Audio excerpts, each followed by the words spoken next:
안녕하세요. 2021년도 전라북도 평생교육정책개발 자담회 사회를 맡은 전주대학교 서재복입니다. 반갑습니다.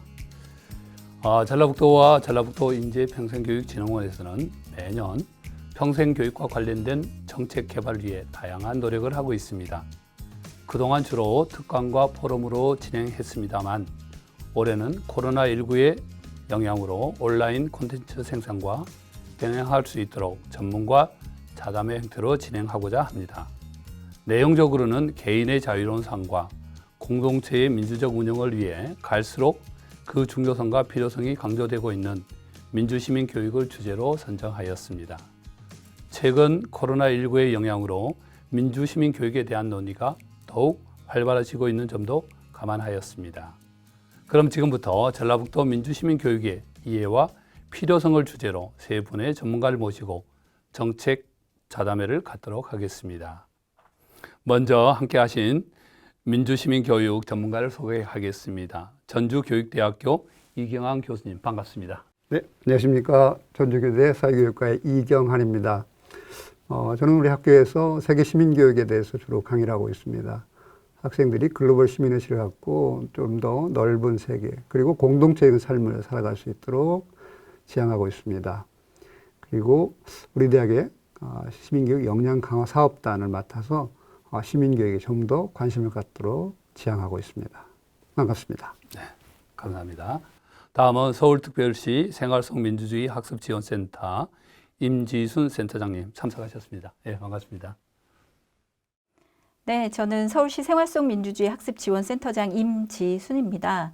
저희 서울시 생활속 민주주의 학습지원센터는 서울 생활권 시민들이 사회 현안이나 일상에서의 어려움 등을 자체적으로 주도하면서 해결해 나갈 수 있는 활동들을 지원하고 있는 곳입니다.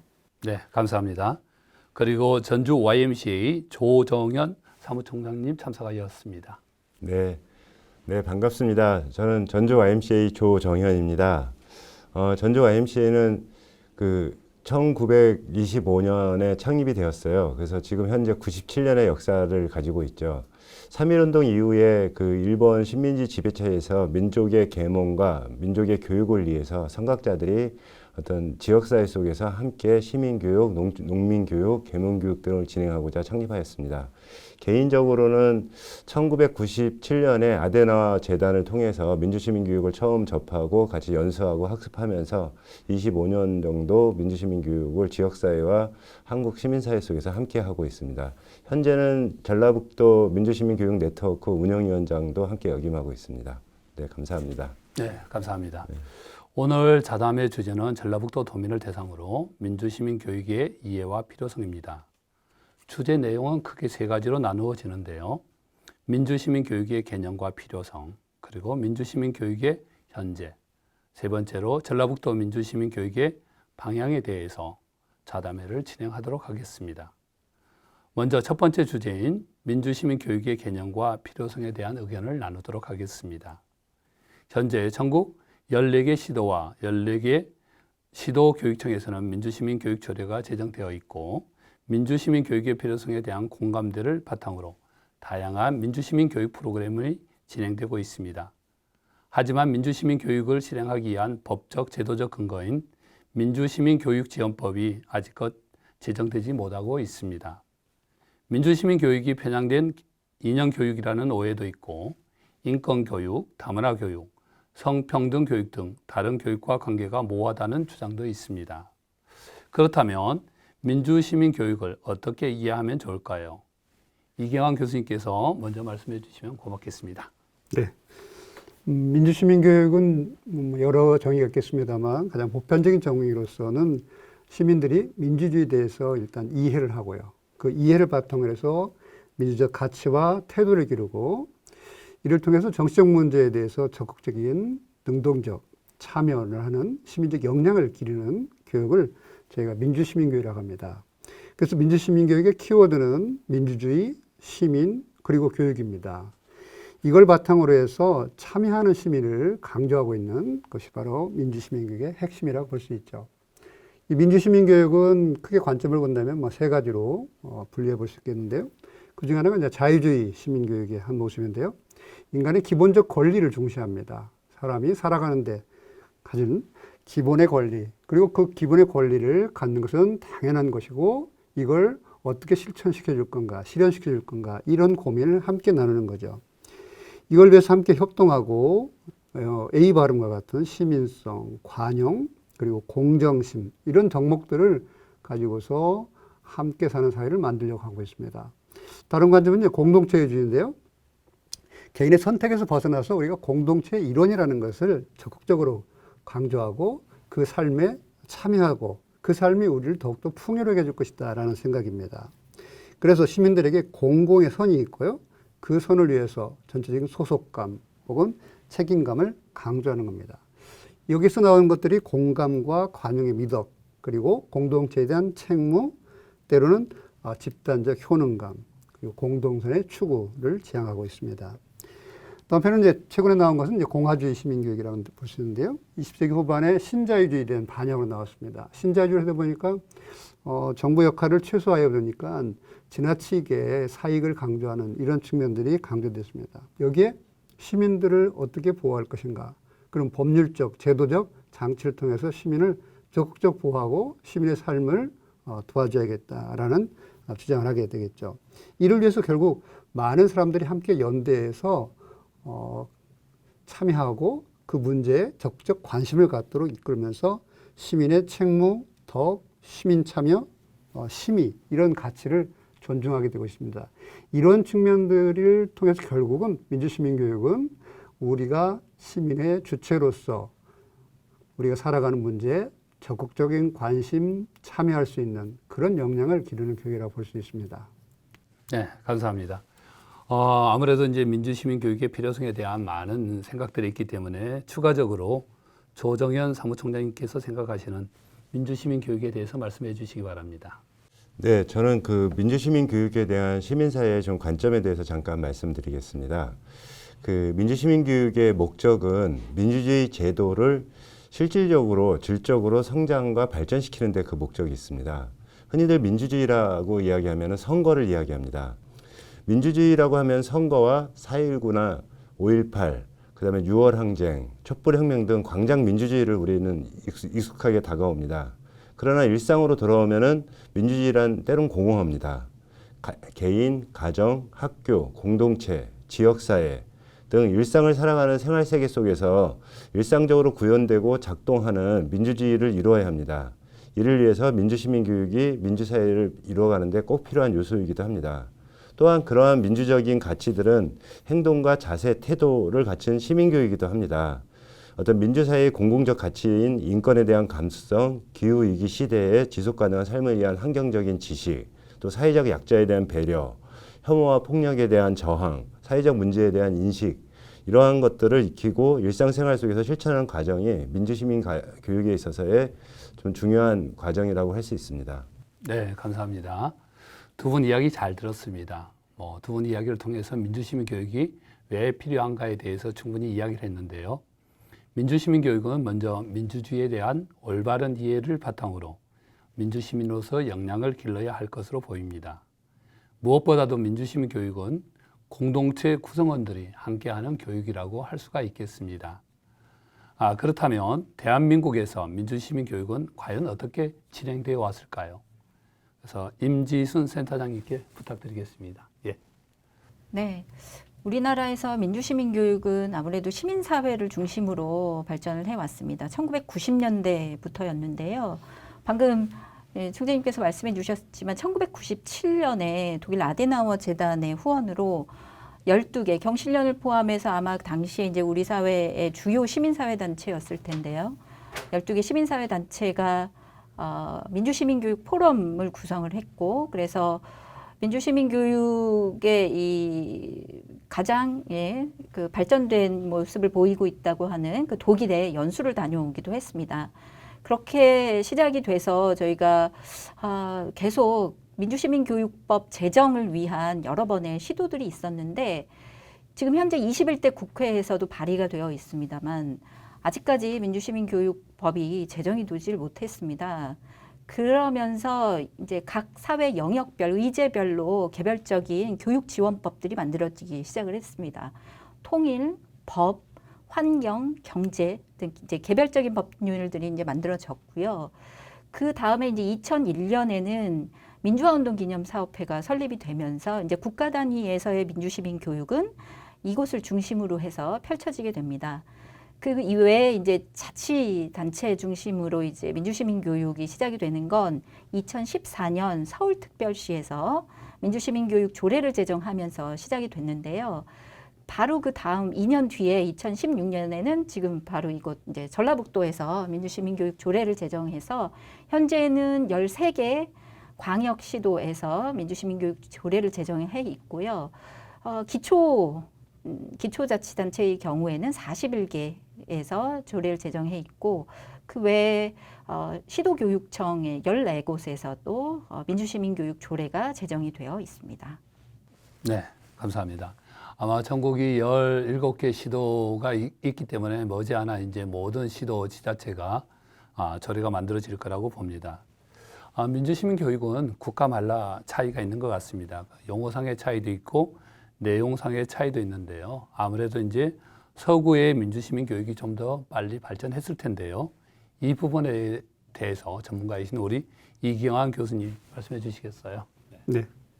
민주시민 교육은 이제 국가마다 상황과 조건, 역사에 따라서 강조점이 달리 해오고 있는데요. 아무래도 이제 봉건 사회를 넘어서면서 시민사회 모습으로 가면서 시민운동이 전개되고 이를 통해서 교육으로 어떻게 민주시민 교육을 승화 발전시킬 것인가 이 고민이 함께 있다고 봅니다. 대체로 이제 그 내용들을 보면은 크게 3가지 정도로 정리할 수 있는데요. 마샬의 이야기를 좀 빌려서 정리한다면 대체로 18세기 이제 공민적 시민성, 시민의 자질, 개인의 권리 중심의 공민적 시민성, 그 다음에 정치적 시민성, 정치 문제에 관심을 갖고 선거를 통해서 자기 의견을 표현하는 이런 정치적 시민성, 그리고 20세기 들어와서는 이제 사회적 시민성을 강조하게 됩니다. 사회적 시민성의 강조라는 것은 그 사회 속의 이론으로서 제도와 법률로 적극적으로 사회 문제를 개선하기 위한 노력들인데요. 이런 점들이 대략 민주시민교육의 큰 핵이고요. 여기에서 크게 벗어나 있지는 않다고 봅니다. 그 중에서도 이제 이걸 학교 교육에서 어떻게 처리할 건가라는 물음으로 본다면 최근에 이제 사례를 중심으로 보면 영국 같은 경우는 2014년에 이제 국가교육과정을 개정합니다. 여기서 이제 시민교육 과목이 개설되고요. 여기서도 민주주의가 발달한 나라지만 민주주의 제도, 시민의 권리와 역할, 또 비판적 사고, 토론 기능, 그리고 공동체 발전에 참여 이런 것을 강조하는 교육을 다시 21세기에도 강조하고 있다는 점이고요. 프랑스는 2013년에 교육법을 개정했는데요. 거기에 도덕 시민교육 과목을 개설합니다. 그래서 타인을 존중하는 작업들, 공화국의 가치를 습득하고 공유하고 시민문화 만들기 이런 내용을 콘텐츠로 강조를 하고 있는데요. 최근에 2016년에는 과도한 이제 정보 사회가 되면서 시민과 청소년들이 그 정보에 대해서 상당히 소극적이다.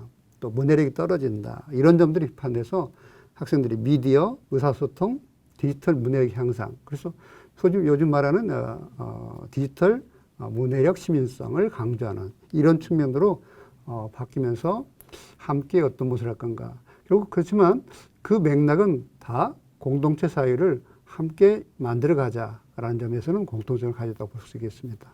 네. 국가마다 민주시민에 대한 강조점은 다소 차이가 있지만 지향점은 거의 같은 것 같습니다. 하지만 이제 시기에 따라서 점차 강조하는 방향들이 달라지고요. 조금 전에 이야기했듯이 이제 디지털 민주시민 교육 이런 부분에 대해서도 이제 많은 관심을 가지고 있습니다. 어찌됐든 간에 이제 민주시민 교육과 더불어서 전라북도의 어떤 민주시민 교육의 활성화를 위한 많은 노력들이 필요하다고 생각을 하고 있습니다. 또한 학교 교육에서 최근 민주시민 교육에 대한 많은 이해와 또 교육이 이루어지고 있습니다. 자, 앞서 우리는 민주시민 교육의 정의와 의미 등에 대해서 살펴보았습니다. 이제 민주시민 교육은 왜 필요한가? 그 필요성은 굉장히 중요할 것 같아요. 그래서 임지순 센터장님께서 그 필요성에 대해서 먼저 말씀해 주시기 바랍니다. 네, 방금 교수님께서도 설명을 해 주셨는데 민주주의가 발전할수록 오히려 더 민주시민 교육이 필요하다 이렇게 생각이 됩니다. 민주주의가 안정적인 체계를 갖추기 위해서는 민주주의에 대한 가치와 신념에 대해 그런 기반에 이루어져야만 된다고 생각을 합니다. 현재 인류는 지금 코로나19뿐만 아니고 기후위기 등의 이제 외부적인 변화 요인으로서 거대한 전환 위기 앞에 있습니다. 그런데 지금 이 상황에서 우리 사회는 어느 방향으로 가야 하는지, 그리고 우리가 지향하고자 하는 민주주의는 어떤 모양과 형태여야 되는지 아직 아무도 이에 대해서 같이 논의하고 공감하고 방향에 대해서 깊이 있는 토론을 하려고 하는 곳은 아무 데도 없습니다. 바로 이러한 지점 때문에 저는 민주시민 교육이 필요하다 이렇게 말씀드리고 싶은데요. 과거처럼 우리가 가야 할 지향점을 어떤 선지자나 선각자가 제시해 주는 그런 시대는 아니라고 생각이 됩니다. 우리 모두와 관련이 된 사안이기 때문에 사회를 구성하고 있는 우리 모두가 함께 이 내용에 대해서 좀 깊이 있게 토론을 하고 고민을 해야 된다고 생각을 하는데, 이 과정을 거치면서 아마 우리 모두에게 지금 현재 필요로 한 민주주의는 무엇인지를 같이 내면화할 수 있을 것 같고요. 이 과정, 이걸 전체로 다 민주시민 교육이라고 볼 수 있을 것 같습니다. 네, 감사합니다. 일단 민주시민 교육에 대한 필요성은 모두가 느끼는 거지만 이러한 내용을 갖다 어떻게 해야 되는지는 계속 우리가 고민을 해야 될 상황입니다. 추가적으로 이경환 교수님께서 그 필요성을 갖다가 명쾌하게 정리해 주시기 바랍니다. 네. 저는 이제 민주시민 교육의 필요성 이야기를 좀 확장시켜 본다면 권력 관계로 이야기를 해볼 수 있을까 봐요. 권력을 가진 자와 그리고 권력을 피권력자의 모습 속에서 피권력자가 늘 힘들어 한다는 거죠. 그리고 통제를 받고 이런 것들은 상당히 수동적일 될 수밖에 없는데요. 그렇다면 국가 권력이든 혹은 지방 권력이든 이 권력들을 비판, 감시, 견제하는 공적 시민의 자질이 가장 중요한데요. 이 점들이 점점 현대사회에 와서 오히려 줄어들고 있다라는 측면들이에요. 그러다 보니까 시민들은 상당 부분 여론에서도 객체로 가고 정치 과정에서 주체보다는 관객으로 전락하는 시기에 살고 있습니다. 이 문제를 좀 뒤져보자라는 거죠. 좀 더 여론에서 주체로 살 수 있고 정치 과정에서는 또 다른 주체로 살 수 있는 이런 장치를 해보자라는 거죠. 그러려면 결국 시민들이 스스로 권리를 쟁취해야 될 거죠. 그런 걸 하려면 결국 의사소통 능력이라든가 비판적 사고력 이것을 갖춰야 되죠. 이런 의사소통력이나 비판적 사고력은 결국 정치적인 능력 그리고 행정적인 능력들을 함께 갖추게 되고 그것을 비판, 견제, 감시하면서 우리 사회가 좀 더 민주적이고 더 정의로운 사회를 만들 수 있거든요. 이런 맥락에서 본다면은 시민들이 공공의 선, 정의의 관점 여기에 대해서 사익과 공익을 어떻게 조화롭게 균형추를 맞출 것인가. 이건 우리 스스로가 맞출 수밖에 없다라는 거죠. 그러한 능력들을 기본적으로 기르고 강화하는 교육이 민주시민 교육이라고 볼 수 있습니다. 저는 이런 맥락에서 본다면은 현대 사회에서 대단히 중요한 우리 사회에 필요한 교육이라고 봅니다. 네, 감사합니다.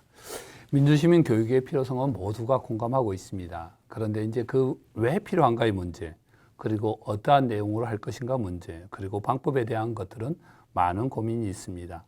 이 민주시민 교육은 개인에게도 중요하지만 공공선을 추구하는 부분에 있어서도 매우 필요합니다. 올바른 시민사회를 만들기 위해서 의사소통 능력이라든지 비판적인 능력, 그리고 공동체 의식을 갖춘 공적 시민의 자주를 갖추는 일도 매우 중요하다고 봅니다. 자, 조금 전에 우리가 이제 필요성에 대해서 이야기했는데요. 민주시민 교육은 또 이제 대상에 따라서 다소 차이가 있을 수 있습니다. 그래서 먼저 청소년에게 있어서 민주시민 교육이 왜 필요할까요? 여기에 대해서 조정현 총장님께서 말씀해 주시기 바랍니다.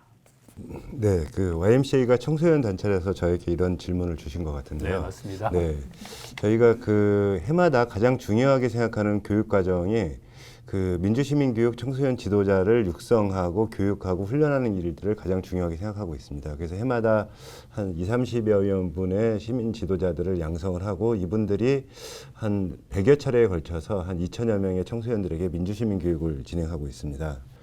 또한 민주주의는 선천적으로 우리에게 주어지는 것이 아니라 어떤 역사적인 성취이면서 또한 인간의 행위 속에서 이루어지는 교육의 결과라고도 생각되어집니다. 이에 청소년들에게 민주시민교육은 너무나 중요한데 어떤 다른 민주주의를 실현하는 타 국가의 청소년들보다 시민교육이 굉장히 소홀해지고 있습니다. 이에 청소년들이 현재 민주주의 시대를 살아가는 주체이고 또 미래의 중심적인 역할을 하기 때문에 청소년 시기는 너무나 중요하다고 생각합니다. 그래서 민주시민교육이 어떤 특정 집단이나 특정 계층을 중심으로 하라는 것이 아니라 어떤 전 생애에 아우르는 교육이 되어야 되고 이를 위해서는 민주주의를 위한 어떤 워크숍과 체험교육 등을 보다 활성화시켜야 된다고 생각되어집니다. 네. 청소년한테 민주시민 교육은 매우 중요한 것 같아요. 그래서 이것을 갖다가 필수 교과목으로 지정을 해주면 가장 좋지 않을까라는 생각도 듭니다. 예, 조금 전까지 이제 사무총장님이 민주시민 교육에 대한 청소년들의 어떤 민주시민 교육의 필요성을 이야기했는데요. 그렇다고 한다면 또 민주시민 교육은 성인에게 있어서도 매우 필요할 것 같습니다. 이경환 교수님 의견을 듣도록 하겠습니다. 네. 네.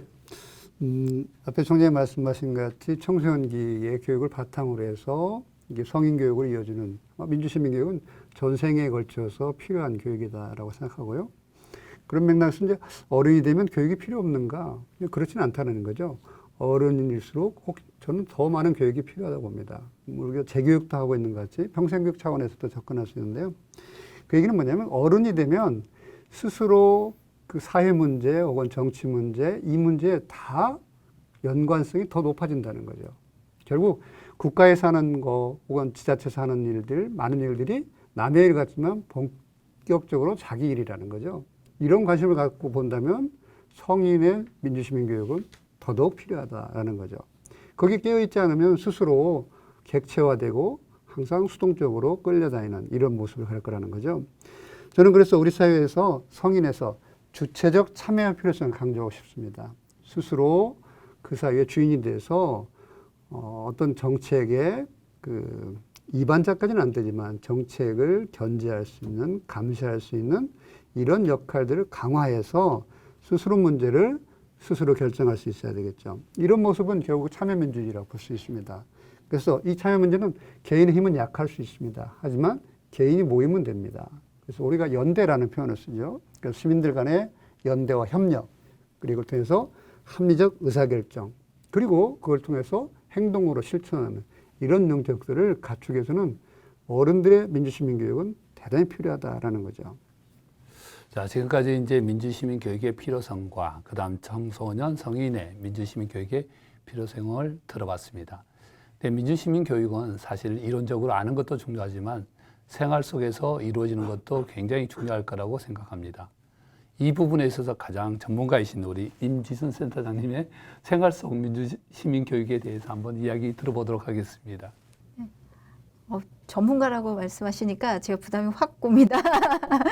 전문가는 아니고요. 고민은 많이 하고 있습니다. 전문가 됩니다. 네. 그래서 지금 계속 이제 저희가 표현을 하고 있는 것, 지식으로 아는 것, 이론으로 아는 것에 국한이 되는 게 아니고 민주시민 교육의 핵심은 실천하게 하는 것, 행동하게 하는 것, 이걸 이제 주체적 참여라고 이제 표현을 해주셨는데 이걸 어떻게 표현해야 하는지가 저희의 과제였습니다. 아시겠지만 이미 이제 민주주의가 우리나라보다 한 단계 더 이게 성숙하다고 하는 이제 서구 사회를 보면 이미 시민들이 정책 형성 과정에서 의견만 개진하는 게 아니고 그 정책 내용에 대해서 깊이 있게 토론하고 학습하면서 결정권까지 가지게 되는 그런 사례들이 상당히 있습니다. 2016년에 아일랜드에서 헌법 개정을 할 때 대법관 1인의 의장을 제외하고는 일반 시민 99인의 그 시민의회를 구성을 해서 헌법을 개정을 했고요. 그다음에 캐나다 같은 경우에도 선거제도 개혁을 위해서 시민들 중에서 이제 무작위로 추첨을 해서 선거제도 개혁 총회, 시민총회를 이제 개최해서 운영을 했었고요. 프랑스도 있고요. 상당히 이제 여러 국가에서 많이 시행이 되고 있고, 우리나라도 했었습니다. 기억하시겠지만 신고리 오륙호기 관련돼서 그리고 대학 입시 관련돼서도 저희가 국가 단위가 주체가 돼서 공론장을 열었었습니다.